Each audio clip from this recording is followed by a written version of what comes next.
Hello. Today I want to talk about self-honesty and why is that? Well, I've been just traveling last 6 weeks. I've been traveling in Greece and in Turkey, mostly in Turkey. And first time in my life, I truly felt that I'm connected, I'm stress-free,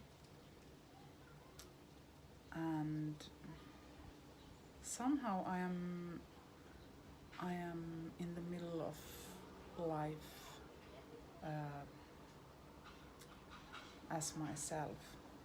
A little bit hard to explain what kind of experience it was, but anyway, when I came back to Finland, I fell into very deep numbness and into depression and anxiety, and all my coping mechanisms kind of attacked me, or I started to act from those, like eating sweets and not be able to be home by myself. I needed to be all the time with somebody and weird stuff. And of course, I do live all these things through, but I also same time I'm very observant that why is this now happening and what is it that I'm feeling and so on.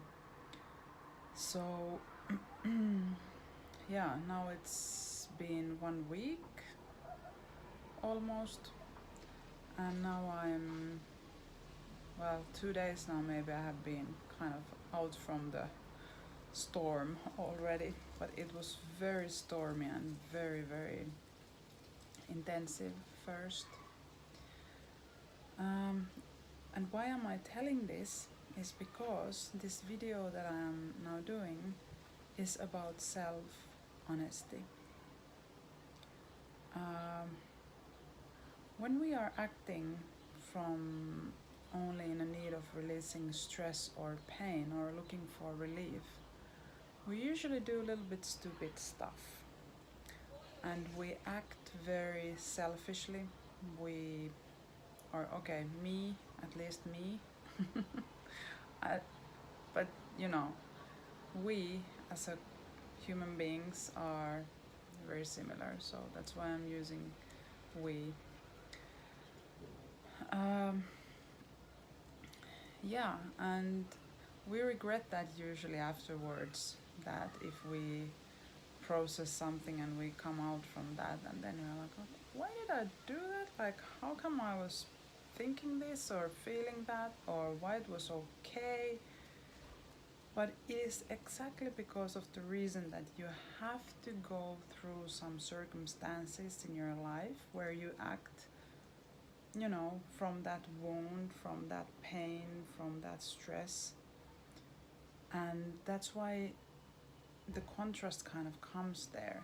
That's why it then feels bad afterwards, that you would be able to realize that, okay, well, is that really the true me that wants to act like that, or think like that, or feel like that? So we need to be able to live through our mistakes and our even though I don't believe in mistakes, but live these contrast circumstances through to be able to make the realizations. But while we are doing it, the skill of self-observation is essential if you don't want to repeat same nasty negative patterns again and again in your life, and to get physically, mentally ill and sick because you are not capable of moving on with your life, that you are just repeating and repeating same shitty patterns.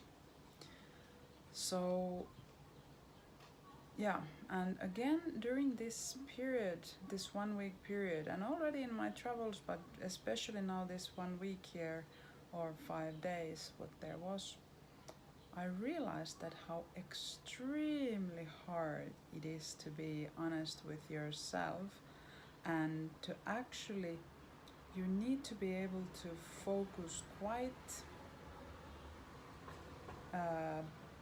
fully, and to have your own space to be able to be fully honest with yourself when you are looking for the right answer. And of course, this comes also with practice, through practice. And there needs to be the aspect that where you don't anymore judge yourself, or if you observe that you are judging yourself, you are capable of coming out from self-judgment, and also to be able to separate other people's judgments about the circumstances that is going on. And also it requires that you are capable of being very merciful with yourself, and to be able to connect to the inner child part of yourself.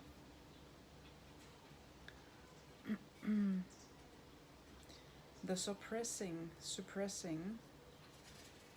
and numbing that what we do to ourselves when the pain grows, and when we do something stupid, or when we don't understand what's going on, we usually just ignore. We get ourselves numb, and now I have already learned how to recognize the feeling of being numb.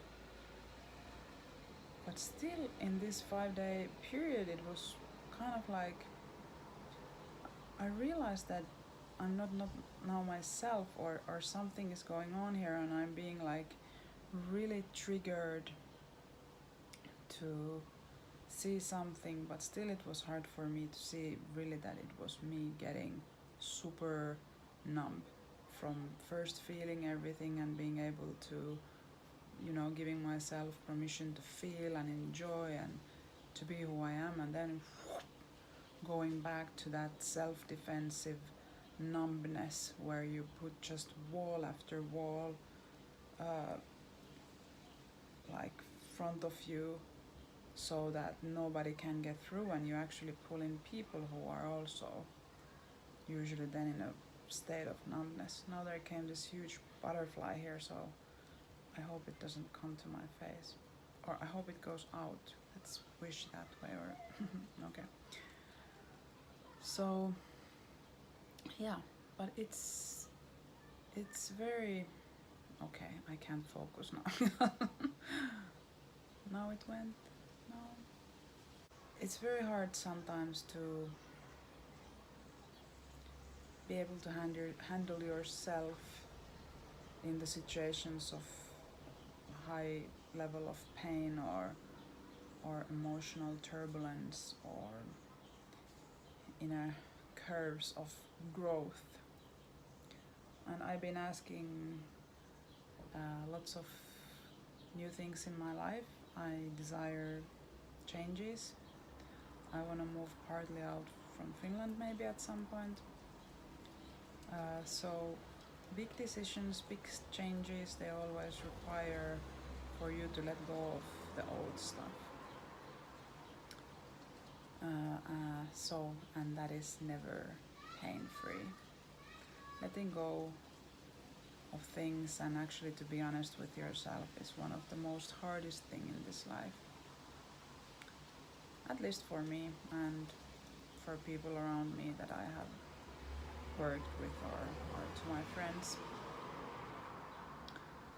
So yeah, but if you're wishing to live peaceful, happy life, it requires a healthy life, especially to have the healthy aspects, to have the sustainability in your life. Then it requires self-honesty and ability to observe yourself, not to judge yourself, be merciful to yourself. And ask lots of questions. Why? Why this? Why am I feeling like this? Why am I choosing this? Why am I doing this? Ask the why questions. Okay, so if you want to work with me, if you want me to be the person who is asking the questions, because the self-work is much more easier if there's somebody else asking the questions from you. Then please go to my website shadowtraining.org. You can go there and book a session with me, and we can first do the 30-minute free introduction where we a little bit talk about your problems and issues that are on, and then we see if we want to work together or not. That's okay too. Yes, and if you like my videos, please like and share, and yeah, have a nice day, and we see probably soon again. Ciao.